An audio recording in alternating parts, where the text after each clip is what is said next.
Bonjour à tous, aujourd'hui on se retrouve dans une nouvelle vidéo. On est à la ferme de la Mathilde de Madame Griffaton, qui est éleveuse de chèvres en Lorraine et dans le pays du Saintois. Bonjour, donc tout d'abord, comment vous êtes arrivé sur l'exploitation et quel a été votre parcours professionnel? Bonjour, je suis arrivée, en fait j'ai toujours été dans le milieu agricole, donc je suis fille d'éleveur laitier, petite fille, etc., arrière-petite-fille, donc c'était une famille d'agriculteurs, donc j'ai toujours été là-dedans. Et je me suis intéressée à l'agriculture pour en faire mon métier, disons au lycée plutôt. J'ai fait la même formation que vous, donc un DUT agronomie. Et après j'ai fait une école d'ingénieur agricole, toujours dans l'idée de m'installer à long terme. Je voulais voir quand même d'autres choses avant. Donc je suis passée à la sortie de l'école, j'ai rejoint une banque. J'ai rencontré de l'agriculture qui faisait gagner de l'argent à des agriculteurs, ce que je ne connaissais pas forcément. Donc ça rassure aussi de savoir que ça existe. J'essaye de m'inspirer de ça aujourd'hui. Donc je me suis installée, moi, à la suite de cette expérience-là que j'avais. J'ai refait une formation plus technique, puisque c'était vraiment ce qui me manquait du coup. À la suite de la banque, j'ai fait une formation de 2 fois 2 semaines. 2 semaines sur de l'élevage et 2 semaines sur la fromagerie. Judith vous a demandé votre parcours professionnel ainsi que l'année et puis quand est-ce que vous vous êtes installé.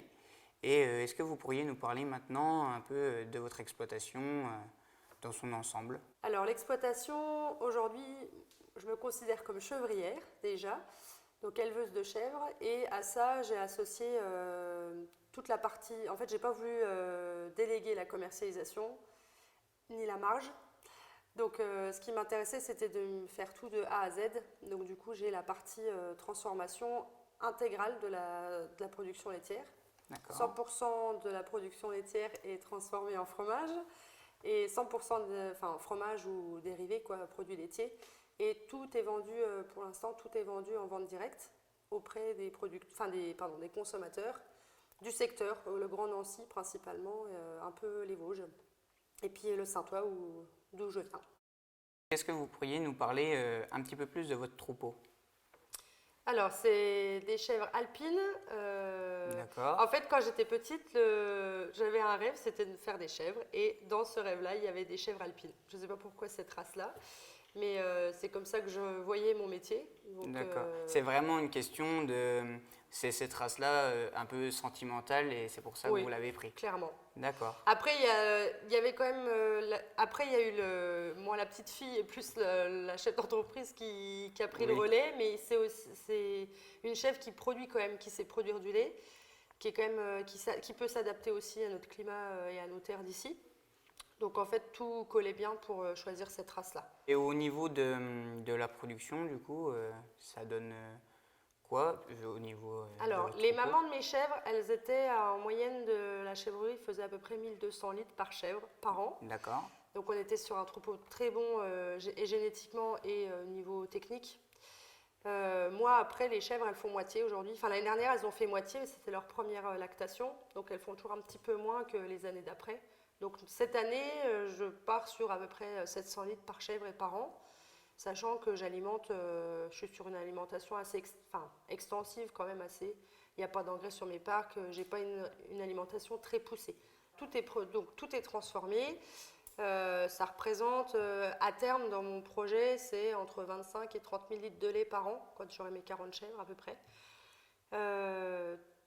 Tout est en fromage, plutôt du fromage frais, faisselle, des choses comme ça. Je ne fais pas encore de tomes pour l'instant parce qu'il faudrait que j'investisse dans du matériel et j'ai pas envie d'investir tout de suite là-dedans. Voilà. Par contre, je voudrais développer cette année, je suis en train de travailler dessus, une gamme de yaourts parce que j'ai de la demande sur les marchés, parce que moi ça m'intéresse et ça permet d'avoir une offre plus importante dans ma vitrine que des simples fromages. Vous nous avez parlé tout à l'heure de vos pâtures, que vous faites assez attention de ce que vous mettez dessus. Est-ce que vous pouvez un peu plus développer?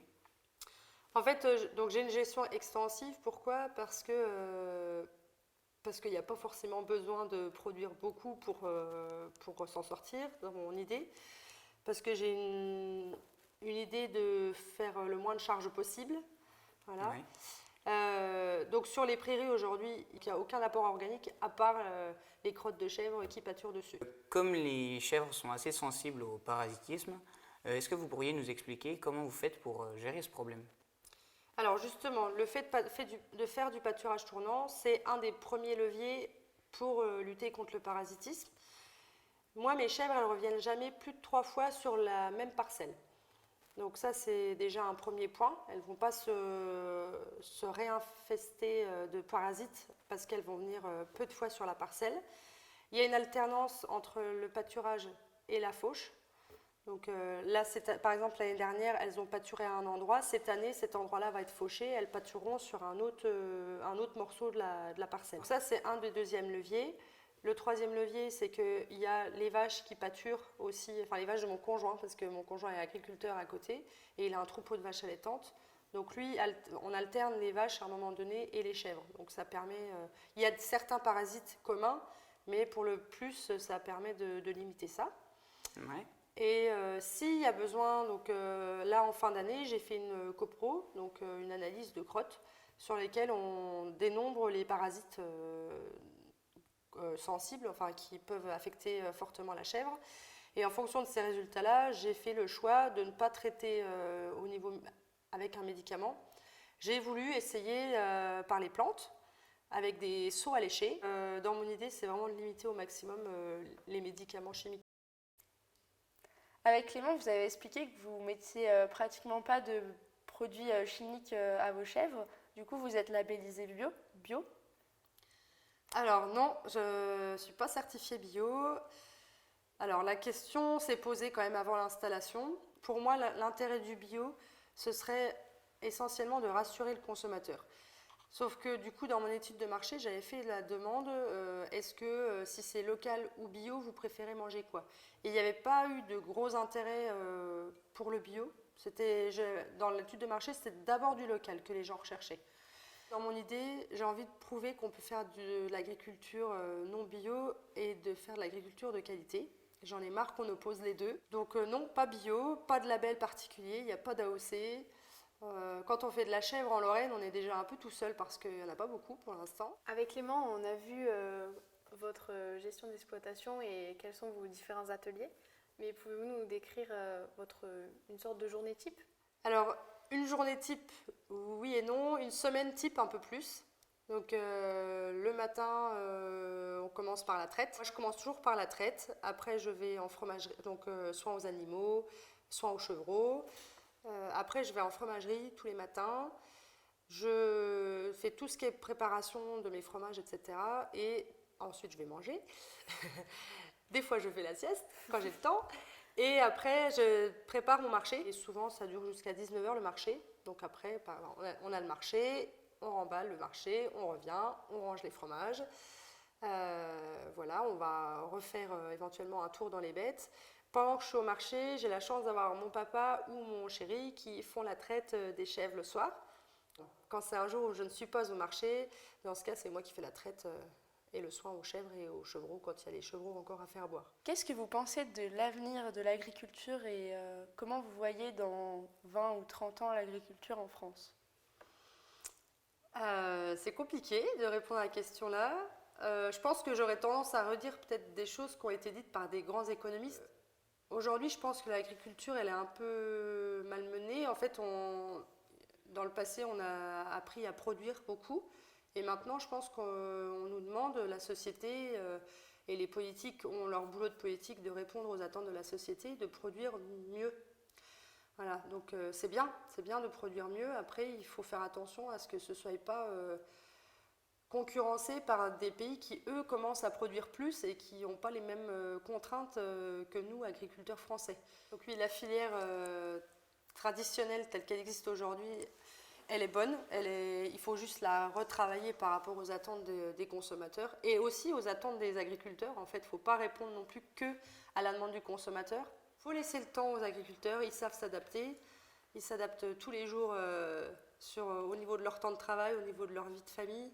Ils savent s'adapter. Après, voilà, il ne faut pas leur demander l'impossible non plus. Et vous, personnellement, vous vous sentez bien vu par les consommateurs? Alors, si ça tient qu'à moi, oui. Moi, j'ai la chance quand je dis mon métier, que je dis que j'élève des chèvres, j'ai des étoiles dans les yeux des gens qui l'entendent. Donc, j'ai de la chance. Et j'ai affaire à des gens qui sont plutôt positifs, optimistes et qui ont envie à travers leur acte d'achat, en fait, leur pouvoir d'achat, de valoriser notre métier finalement. Voilà, cette petite vidéo est terminée. On espère qu'elle vous aura plu. N'hésitez pas à vous abonner sur notre chaîne YouTube ainsi qu'à nos comptes Instagram et Facebook. Et à la prochaine.